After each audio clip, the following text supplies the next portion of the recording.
ചെയ്തിട്ടാ പോവാ. അപ്പൊ ഞാനൊരു ബോൾ കണ്ടു, അത് തട്ടിക്കളിച്ചു. പിന്നെ ഒരു വള്ളിക്കെട്ടിൽ പോയി മുള്ളിയിട്ട് വന്നു. പിന്നെ മെല്ലെ വീട്ടിലോട്ട് നടന്നു കേട്ടോ. അപ്പൊ അച്ഛനും അമ്മയൊക്കെ കാണണം. ഹായ് അച്ഛാ, ഹായ് അമ്മേ, അപ്പൊ ഞാൻ നടന്നിട്ട് വരാട്ടോ. ശരി എന്നാ, ചേച്ചിയുടെ കൂടെ നടന്നിട്ട് വേഗം വരാം. അങ്ങനെ ഞാൻ നടന്ന് ഗേറ്റിന്റെ അടുത്തെത്തി. ചേച്ചി ഗേറ്റ് തുറന്നു തന്ന് ഞാൻ വേഗം പുറത്തേക്ക് നടന്നു. അങ്ങനെ കുറെ നേരം എന്റെ സ്പോട്ടൊക്കെ നോക്കി കുറെ നേരം ഞാൻ അങ്ങോട്ടും ഇങ്ങോട്ടും സ്പീഡിലും മെല്ലിയും ഒക്കെ നടന്ന് ആസ്വദിച്ച് നല്ലൊരു മോർണിംഗ് വാക്കും കഴിഞ്ഞ് ഞാൻ വീട്ടിലോട്ട് എത്തി. ഈ ഓട്ടോ മാമൻ ഇത് എങ്ങോട്ടായി പോകുന്നേ? ഇങ്ങനെന്താ ഈ കാണിക്കുന്നേ? എന്നെ കൂടി കൊണ്ടുപോ, പോയോ? ആ സാരമില്ല, ഇനി വീട്ടിൽ പോവാം. ഇനി കുറച്ച് കഴിഞ്ഞ് എന്റെ ശരീരമൊക്കെ ചൊറിയാൻ അങ്ങ് തുടങ്ങും.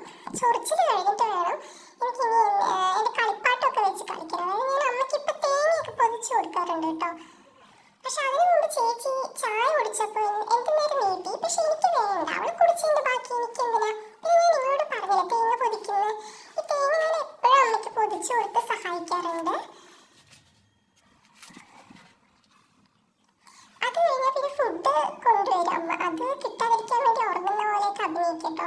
ഇനി വൈകുന്നേരം വരെ ഉറങ്ങും. ഇത്രയേ ഉള്ളൂ.